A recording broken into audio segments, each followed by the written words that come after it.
자, 이제 교재 24페이지 펴시고요. 24페이지.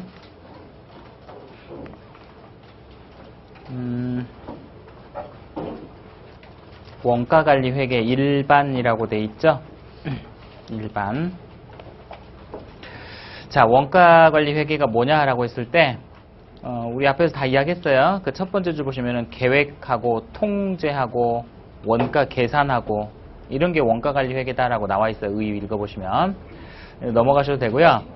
재무회계하고 관리회계를 비교하고 있잖아요. 지금 보시면은 재무회계, 관리회계 비교하고 있는데 거기에서 말하는 관리회계라는 게 아까 제가 크게 세 개 파트로 이렇게 나눴잖아요. 요게 원가회계고 이게 관리회계다 그랬잖아요. 요 관리회계 말하는 거예요. 이거. 회계 올릴 때도 아마 배우셨겠지만 재무회계하고 관리회계 맨날 비교하잖아요. 그때 말하는 관리회계가 얘 말하는 거거든요. 그러면은 이 관리회계는 기본적인 성질은 일단 의사결정을 하고 성과평가하고 이거에 대한 이야기잖아요. 지금. 그래서 요런 이야기들은 의사결정을 하고 미래를 예측하고 계획하고 또는 우리 기업이 이제 결과가 나오면은 그걸 가지고 얼마만큼 잘했는지 못했는지 확인하고 평가하고 이래야 되는데 그거를 외부에다 보여주면 되는 거예요? 안 되는 거잖아요. 그래서 이거는 내부적으로만 활용해야 될 자료들이에요. 이해돼요? 그래서 관리회계는 여러분들 배우셨지만은 내부 정보 이용자하고 나오는 이유는 당연한 거예요. 이건 외부로 나가면 안 되는 자료들인 거예요. 기본적으로. 내부적으로만 해볼 것들. 이해돼요? 그래서 여러분들 25페이지 표 보시면 재무회계하고 관리회계 비교해놨잖아요. 재무회계는 당연히 외부 보고 목적이죠. 관리회계는 내부 관리 목적이다. 그래서 내부 정보 이용자라고 당연하게 돼 있고요.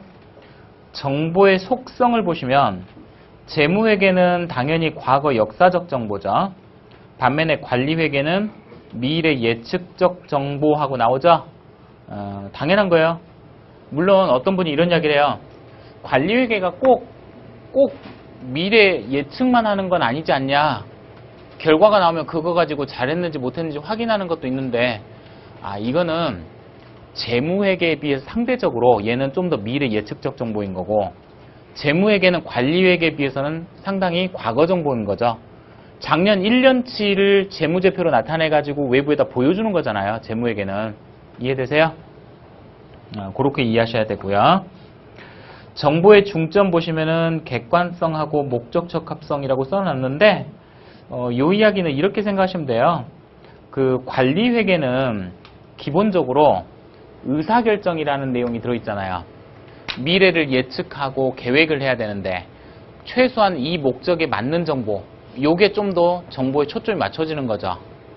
반면에 재무회계는 얘보다는 좀 더 객관성에 초점이 맞춰진다 이렇게 이야기를 해요. 이해돼요? 물론 최근에 재무회계의 어떤 추세나 재무회계의 어떤 방향을 보면 특히 여러분들은 IFRS 배우고 있잖아요. 그죠?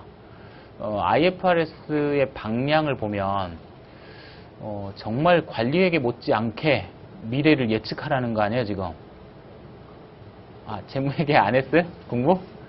공부하고 있으면 하고 있을수록 느껴지는 거는 예측해야 되는 거죠? 추정 아니에요, 추정 다. 관리회계 못지않게 추정 아니에요, 지금? 미래를 예측해야 되는 거 아니에요? 그렇지 않아요? 그래도 어떤 학생이 재무회계도 기본적인 방향은 요새 보면은 거의 목적적 합성이다 이렇게 이야기를 어떤 학생이 해요. 근데 그건 알아요, 아는데 상대적으로 봤을 때 관리회계는 재무회계보단 그래도 역시 목적 적합한 정보를 더 필요로 한다. 상대적으로 더. 이해돼요? 반면에 재무회계는 관리회계보단 그래도 좀 더 상대적으로 신뢰성 있고 객관적인 정보를 보여줘야 된다. 이런 개념인 거지. 상대적으로 더 그렇다는 이야기지. 그것만을 추구한다는 이야기가 아니에요. 여기서 말하는 거는. 어떤 상대적인 어떤 기준이에요. 아시겠죠? 그렇게 이해를 하셔야 돼요. 그 다음 준거 기준이 재무회계는 갭, 반면에 관리회계는 코스트 베니핏 어널리시스라고 되어 있죠. 이거 비용 효익 분석, 비용 편익 분석이라고 이야기하는데 이 책 끝날 때까지 아마 관리회계의 기본을 얘가 잘 잡고 있어요. 그러니까 의사결정의 기본 방향도 이래요. 나중에 배우게 될 관리회계 의사결정 이야기도 사실은 투입돼야 될 원가하고 우리가 이 원가로부터 얻을 수 있는 효익하고 비교해가지고 더 클 때만 하는 거고 만약에 비용이 더 크다 그러면 안 하는 거고 이게 가장 기본이야 항상. 이 이야기는 원가관리회계 전반에 걸쳐서 다 공통적으로 들어가야 되는 이야기예요. 그래서 준거 기준이 항상 관리회계는 다른 거 필요 없어요. 코스트 베네핏 어널리시스예요. 내가 투입해야 되는 비용하고 산출되는 효익하고를 비교해서 좋으면 하는 거고 아니면 안 하는 거고 모든 의사결정이 기본이에요. 보고 주기 뭐 읽어보시고요. 관리회계는요 필요할 때마다 하는 거죠. 어떤 분이 이제 이런 이야기를 하고 나면 항상 비교하는 거는 뭐하고 뭘 비교해요? 재무회계하고 관리회계를 비교하는데 항상 비교는 왜 얘하고 얘만 하는 거냐? 그럼 원가회계는 뭐냐? 얘는 왜 쏙 빼놓고 이야기하는 거냐? 뭐 이런 이야기를 하는데 굳이 원가회계 위치를 적어달라 그러면 원가회계는 제가 볼 때는 한 이 정도쯤? 무슨 말이에요? 원가회계에서는 뭘 하는 거랬죠? 여기 주제가 뭐였어요? 원가 배분 또는 원가 계산이라고 제가 표현을 해드렸어요. 기업이 생산한 제품 이거 원가 얼마야 하고 뽑아낸다 그랬죠. 그 뽑아낸 정보가 나중에 재무회계로 넘어가서 그게 재고자산이 되고 판매가 되면 매출원가가 되고 이렇게 넘어가는 거예요. 그리고 그렇게 뽑아낸 원가가 나중에 의사결정할 때는 의사결정 이용되는 정보가 되겠죠. 이거를 몇 개를 어떻게 팔아야 내지는 내년도 예산을 어떻게 짜볼까 하는 고민하는 거에 들어가겠죠. 그래서 원가회계는 양쪽에 이렇게 걸쳐있는 부분이다 라고 생각하시면 돼요. 얘하고 항상 비교하죠. 그래서 됐어요? 자, 원가 목적 나오는데 다 이야기했어요. 26페이지 보시면은 제가 다 했던 이야기. 그죠? 원가 계산하고 의사결정하고 성과평가하고 이게 원가관리회계다. 자, 3절에 보시면 제품 원가 계산하고 나와 있죠. 자, 1번부터 3번까지 제가 한번 이야기해 볼게요. 기억나나 한번 보세요. 1번은 당연히 알겠죠. 생산 형태에 따라 분류하면 개별원가 계산 있고 종합원가 계산 있는데 개별원가 계산 딱 보니까 거기 다품종 소량 생산 보이죠. 반면에 종합원가는 소품종 대량 생산하고 딱 눈에 들어와야 돼요. 자, 그 다음 원가 측정 시점에 따른 분류 나오죠. 자, 실제원가, 정상원가, 표준원가하고 나왔죠. 기억나세요? 정상원가가 뭐였어요? 우리 이거 3장에서 배울 건데 한번 미리 이야기해 보는 거예요. 혹시 저번에 배웠던 거 기억나나? 정상원가가 뭐였어요? 직접 재료비하고 직접 노비는 실제원가로 가고 제조간접비만 예정 배부해서 제품 원가를 빨리 뽑아내겠다 이런 개념이었어요. 아, 그랬어요. 그래서 그거 3장에서 배울 거예요. 표준원가는요. 직접 재료비, 직접 노비, 제조간접비를 전부 다 표준원가로 계산해버려요. 이해돼요? 왜 얘를 측정 시점에 따라 분류한다라고 이야기하는지 알아요? 왜 측정 시점에 따른 분류라고 표현했을까요? 이걸? 이게요. 잘 보시면요.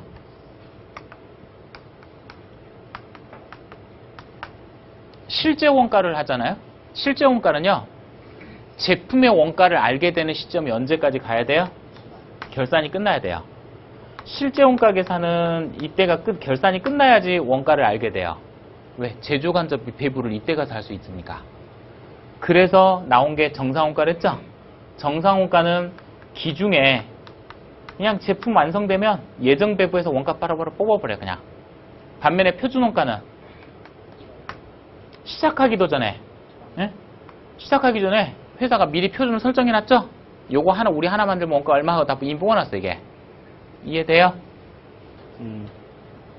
정상원가는요 3장에서 배울 거고요. 표준원가 계산은요 우리 교재 14장이었나? 16장에서 배울 거예요. 그래서 그때 배우면 다 이제 느껴질 거야. 그리고 이 이야기는 왜 이렇게 측정 시점에 따라 분류하는 거냐에 대한 이야기는 아마 3장 정상원가 계산 배우면은 당연히 이해가 될 거예요. 그래서 그때 아마 배우고 나서 이 이야기를 다시 읽어보시면은 아시지 않을까? 자, 가로 3번 원가 범위에 따른 분류 나오는데 전부원가 계산하고 변동원가 계산이 있어요. 양쪽 방법의 가장 큰 차이가 뭐예요? 혹시 기억나세요? 고정제조 간접비를 제품 원가에 포함시키느냐 안 시키느냐에 대한 이야기예요. 그리고 전부원가 계산은 모든 원가를 다 제품 원가에 포함시켜요. 우리가 일반적으로 하는 원가 계산 방식이에요. 반면에 변동원가 계산은 고정제조 간접비, 원가 중에서 고정비에 해당하는 원가는 제품 원가에 포함시키지 않겠다는 이야기예요.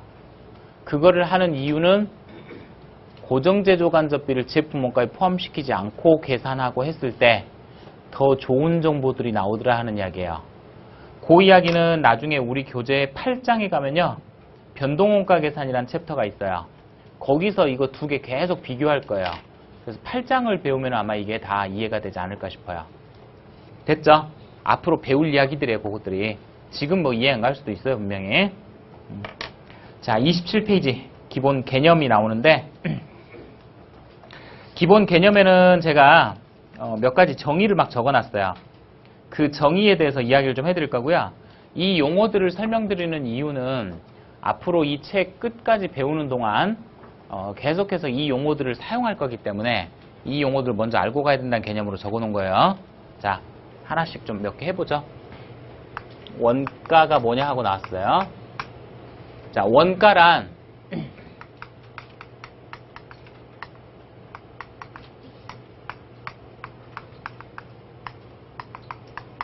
이렇게 돼 있어요.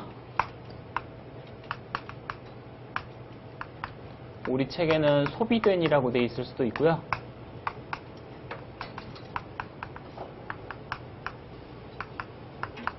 이렇게 돼 있어요. 특정 목적을 달성하기 위해 소비된 또는 희생된 경제적 자원의 가치하고 돼 있어요. 원가의 정의가 이렇게 돼 있어요. 제가 가끔씩 이제 이 개념이 지금은 뭐 당연한 걸 수도 있고 그냥 뭐 별거 아닌 걸 수도 있어요. 그런데 뒤에 뭐 종합원가 계산하고 뭐 다른 원가 계산 하다가 제가 원가의 정의를 가지고 설명을 할 때가 있는데 가끔씩 이제 이 원가가 뭐예요 하고 물어보면은 이게 기억이 안 나 이제.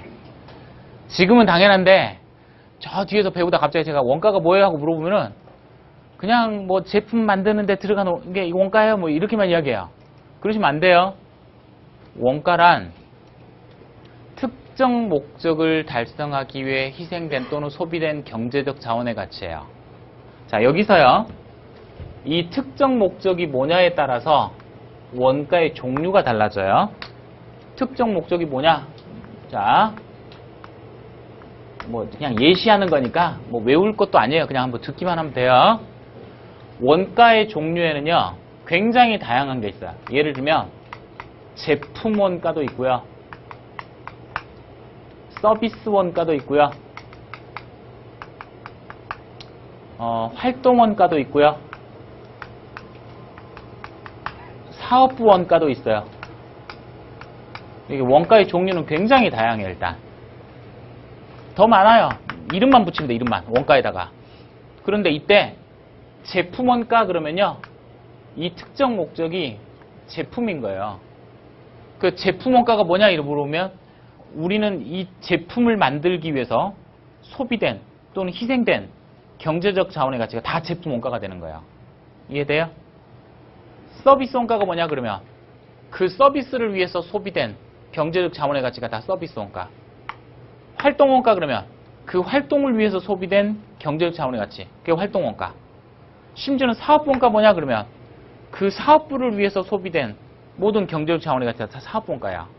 이해돼요? 원가에다 이름만 갖다 붙이면 돼요. 대신에 그때 이 특정 목적이 이것들이다라고 생각하시면 돼요. 그것들을 위해서 소비된 경제적 자원의 가치가 다 원가다 이렇게 생각하시면 돼요. 자, 그런데요. 원가 그러면 그래서 원가의 개념이나 범위가 굉장히 광범위하죠. 그냥 원가 그러면 어떤 원가인지 모르잖아요. 그냥 모든 원가가 다 원가인 거죠. 그런데 제가 우리 책 첫 번째 파트 있죠. 원가 계산 파트 배울 때. 이 책의 첫 번째 파트를 배울 때는 원가 그러면은 아무 말 없이 원가 그래도 뭐예요? 그냥 제품 원가를 말하는 거 일반적으로. 우리 책의 첫 번째 파트를 배울 때는 그냥 너무나 당연하게 제품 원가에 한정돼 있어 이야기를 해요. 기본적으로. 이해돼요? 그런데 나중에 의사결정 파트로 딱 넘어가죠. 그럼 의사결정 이후로 넘어가면 그때부터는요. 정말로 원가 그랬을 때 그냥 제품 원가만 원가라고 이야기하잖아요. 좀 더 넓은 의미로 생각하셔야 돼요. 그때부터는. 원가라고 표현했을 때. 이해되세요? 원가를 너무 한정적으로만 생각하면 안 돼요. 단지 첫 번째 파트 배울 때는 원가 그럼 당연히 제품 원가라고 떠올리셔도 돼요. 그 첫 번째 파트에서만큼은. 아시겠죠? 원가라는 개념을 좀 잘 이해하셨으면 좋겠고, 두 번째 원가 대상이라는 게 나와요. 자, 읽어볼게요.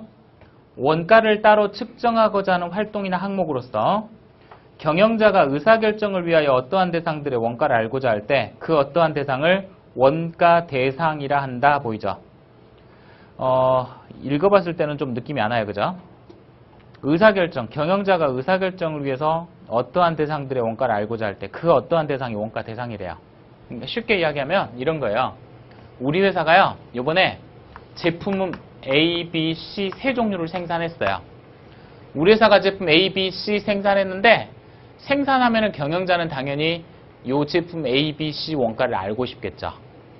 경영자가 나 요거의 원가 알고 싶어 라고 생각하는 순간 요 제품 A, 제품 B, 제품 C가 원가 대상이 되는 거예요. 이해돼요? 좀 다르게 해볼게요. 우리 회사는요, 사업부제를 운영해요. 그래서 3개 사업부가 있어요. 갑사업부, 을사업부, 병사업부.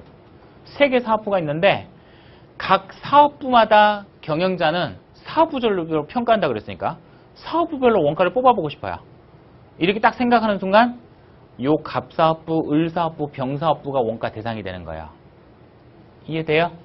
내가 어떤 거에 원가 알고 싶어라고 생각하는 순간 그게 다 원가 대상인 거예요.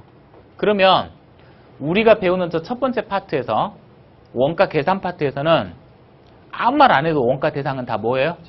제품이 다 원가 대상이에요. 그냥 별말 안 해도. 그래서 일단 기본적으로는 우리 회사가 생산한 제품이 다 원가 대상일 거다. 특히 첫 번째 파트에서는. 됐죠? 자, 세 번째 원가 집합 보세요.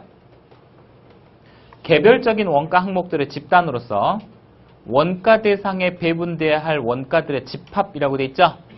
원가 대상에 배분돼야 할 원가들의 집합. 말을 어렵게 써놨네, 그죠? 원가 집합이라고 표현했어요. 이렇게 생각하시면 될 것 같아요. 우리 회사가요, 제품 A, 제품 B, 제품 C를 생산했어요. 얘네들을 생산하는 과정에서 원가가 발생해요. 전력비, 수도광열비, 감가상각비 쭉 발생하는데 그 원가들을 쭉 집계를 했어요.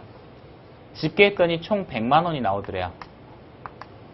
우리는요, 이 100만 원을 원가 집합이라고 이야기해요. 그러니까 얘네들을 생산하기 위해서 발생한 원가 집계해 놓은 게 원가 집합이다 이렇게 생각하시면 돼요. 아시겠어요? 우리가 앞으로 해야 될 이야기는 사실은 이 원가 집합을 원가 대상들한테 나눠주는 과정을 배우는 거예요. 앞으로.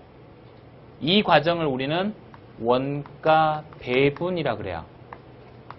책에는 아직 없어요. 이게 3장에서 배울 내용이기 때문에. 그래서 3장 가면은 원가 배분 배우거든요. 이거 하는 거예요. 원가 집합을 원가 대상들한테 나눠주는 거 배우는 거야. 따라서요, 원가 배분을 제대로 잘하면 A, B, C 원가는 정말 제대로 나와요. 근데 원가 배분 한번 잘못하면요, A, B, C 원가는 다 틀어지는 거야. 그래서 여러분들 제가 첫 번째 파트, 두 번째 파트, 세 번째 파트 이렇게 나눌 때 첫 번째 파트를 제가 뭐라고 표현했어요? 아니 불과 1시간 전에 여기다가 이렇게 써놨잖아요. 뭐 이렇게 원가 계산이라고 안 쓰고 원래 원가 배분이라고 써놨었어요. 아까 메모 있는 거 보시면 원가 배분이라고 돼 있죠? 원가 배분이라고 표현하는 이유는 이 원가 배분이 잘 되면 A, B, C 원가가 제대로 나오는 거예요. 그래서 원가 배분이란 말하고 원가 계산이란 말을 거의 같은 말로 거의 이렇게 바라보는 시각이 많이 있어요. 엄밀하게 따지면 좀 다르긴 한데 거의 같다고 보셔도 돼요. 원가 배분하는 게 원가 계산하는 거예요, 사실은. 아시겠죠? 그래서 요거 나중에 배울 거예요. 요거. 가끔씩 옛날에 보면은 그런 분들 있어요. 그 기업 사장님들이 자기네 회사가 판매하는 제품이 있는데 A, B, C 이렇게 있대요. 근데 요 제품하고 요 제품은 항상 이익이 난대요. 근데 요 제품만 맨날 손실 난대요. 요 제품만 이상하게. 그래 놓고 요 제품 손실 나니까 뭐라 그래요? 그 사장님들이 하는 이야기가 뭐예요? C만 이상하게 손실이 난대요. 그래서 왠지 C 원가가 좀 잘못 계산된 것 같아요. 그래서 C 원가만 다시 좀 뽑아달래요. 무슨 말인지 알아요? 그럼 돼요, 안 돼요? 그런 거 있을 수가 없어요. C 원가만 다시 뽑을 수가 없어요. 원가라는 거는 배분하는 과정이랬잖아요. 그래서 얘가 잘못됐으면요. 얘도 잘못된 거예요. 이쪽으로 가야 될 원가가 이쪽으로 갔다든지 이쪽으로 가야 될 원가가 이쪽으로 갔다든지 뭐 이런 이야기인 거지. 단지 얘만 잘못돼서 이렇게 나오고 이런 경우는 없다 이 말이에요. 이해되세요? 원가는 배분하는 과정이다 이렇게 생각하시면 돼요. 됐죠? 앞으로 그걸 배울 거예요. 자, 네 번째 원가 행태라고 돼 있어요. 원가 행태. 첫 번째 줄 끝에 잘 보세요. 총원가에 변동하는 모양새 보이세요? 원가 행태. 총원가에 변동하는 모양새. 이걸 원가 행태라고 한대요. 그거는 근데 조금 있다가 이제 나올 거거든요. 원가를 분류할 때 원가 행태에 따라 분류한다 이렇게 이야기해요. 근데 총원가가 변하는 애도 있고 안 변하는 애도 있고 이제 이런 이야기를 할 거거든요. 그래서 그때 그거는 좀 다시 설명드릴 거예요. 그래서 원가 행태 이야기는 잠깐 건너뛸 거고요. 자, 다섯 번째 원가 동인. 이 용어 참 잘 나와요. 시험에 잘 나오는 게 아니라 읽다 보면 그 말이 굉장히 자주 나올 거예요. 원가 동인. 거기 잘 보시면 원가를 발생시키는 요인이라고 돼 있죠.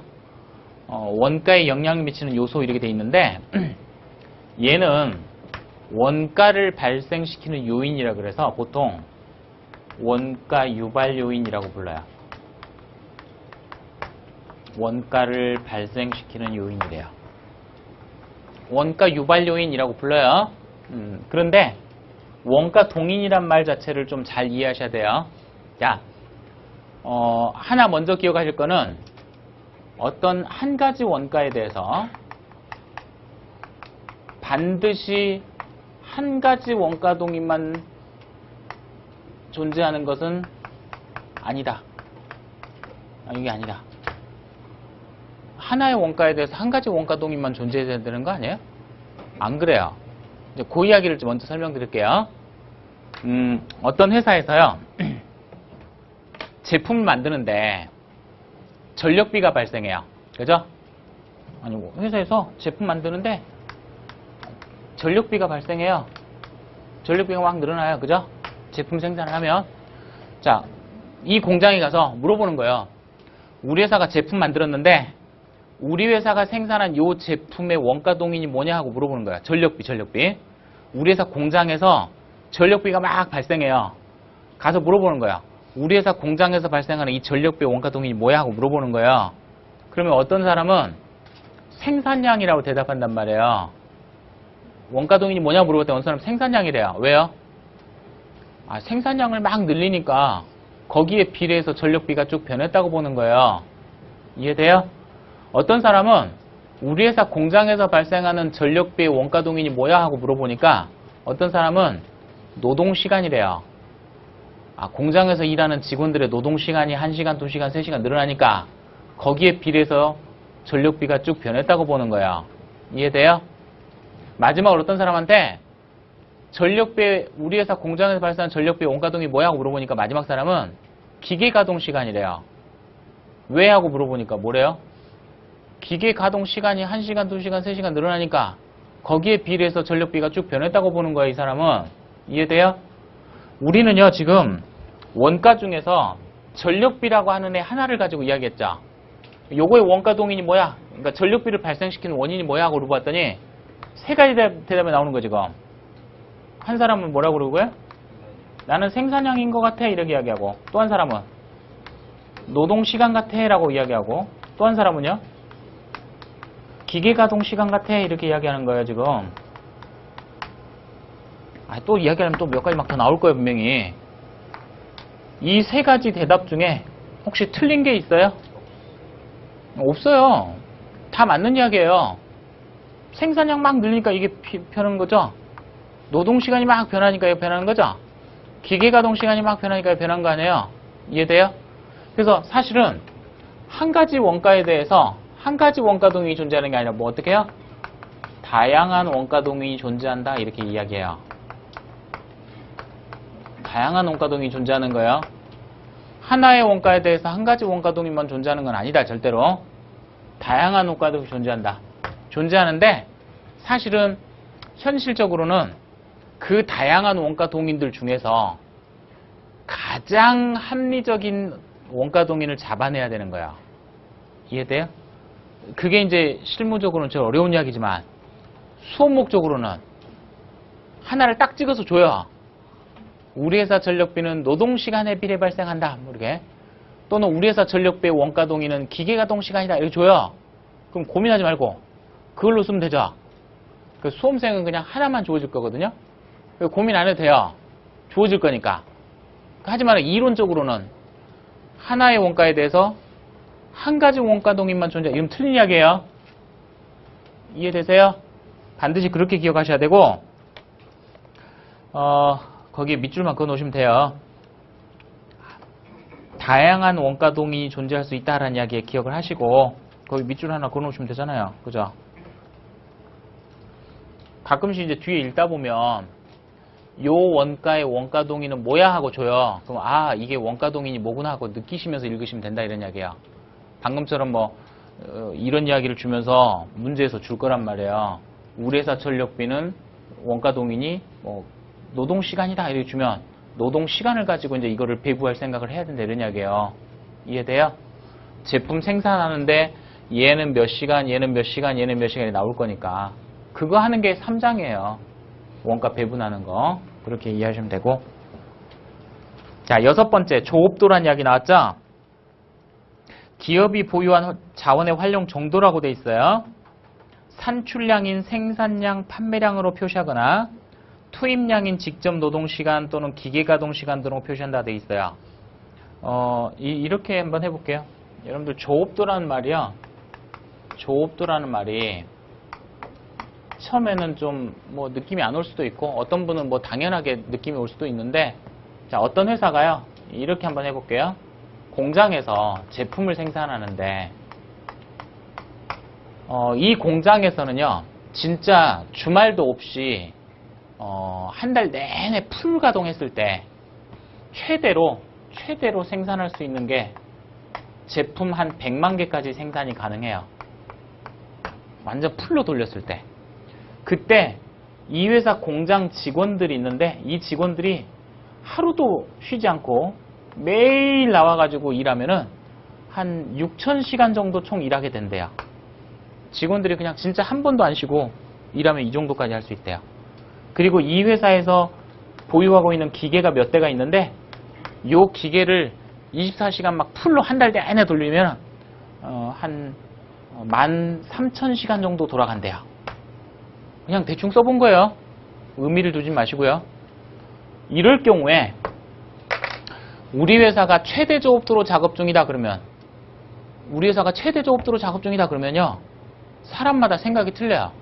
왜요? 저는 분명히 그냥 최대 조업도라고만 이야기했는데 어떤 사람은 아 우리 회사는 100만 개를 다 생산하고 있어. 뭐 이렇게 생각하고요. 어떤 사람은 최대 조업도로 작업 중이야 그러면 어떤 사람은 직원들이 6,000시간 동안 완전 풀로 일하고 있어 이렇게 이야기하고 어떤 사람은요. 우리 회사에서 기계를 13,000시간 완전 풀로 돌리고 있어 이렇게 생각한다 이 말이에요. 그러니까 조업도란 표현이 경우에 따라서는 생산량이나 판매량을 나타낼 때가 있고 경우에 따라서는 노동시간 또 경우에 따라서는 기계가동 시간을 나타내기도 한다 이런 이야기예요. 이해돼요? 그러니까 그거는 그 상황에 맞게 해석을 하셔야 돼요. 조업도란 표현 자체를. 아시겠죠? 우리 회사 조업도는 몇 시간이야 이렇게 나왔을 때 그럼 시간인 거죠 그때는. 아시겠죠? 관련 범위가 마지막에 나와 있는데 요거는 아마 우리 책 그 9장에 원가 추정 이야기가 있거든요. 9장에 가면은 그때 이 관련 범위라는 이야기가 다시 나올 거예요. 거기서 이해하시는 게 좀 더 낫지 않겠나 싶어요. 그래서 그거는 나중에 한번 제가 설명을 드리는 쪽으로 할 거고요.